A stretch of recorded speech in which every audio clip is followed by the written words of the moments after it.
करने और कांग्रेस पार्टी के शीर्ष नेतृत्व के विरुद्ध गलत तरीके से आरोप पत्र दाखिल किए जाने के कारण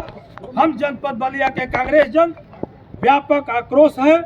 हम जनपद बलिया के कांग्रेस जन इस ईडी के कार्रवाई पर पुरजोर विरोध करते हैं और इस गैर कानूनी असंवैधानिक कार्रवाई को निरस्त करने की मांग करते हैं। मित्रों, ये जो है ईडी हम सबका नेता, विपक्ष के नेता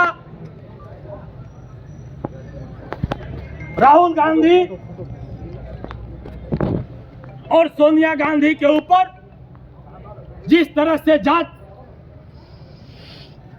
करके नियम विरुद्ध हम सबके नेता के ऊपर जो ये चार्जशीट लगा करके दाखिल किए हैं, इसका हम लोग घोर विरोध करते हैं।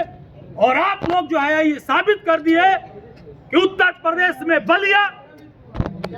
सारे लोग, चूंकि क्रांतिकारी धरती है, किसी का ये बर्दाश्त नहीं की है और न आज भी हम लोग इस तरह का कार्रवाई का हम लोग जो है बर्दाश्त करेंगे।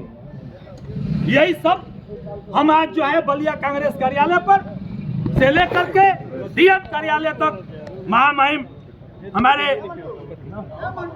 राष्ट्रपति के महोदय के द्वारा, जिला अधिकारी के द्वारा हम लोग पत्रक देने के लिए हमारे सिटी मजिस्ट्रेट साहब के सामने हम लोग दे रहे हैं। और मैं उम्मीद करता हूं कि हमारे सिटी मजिस्ट्रेट महोदय निश्चित पत्रक जो है राष्ट्रपति को विदा करेंगे।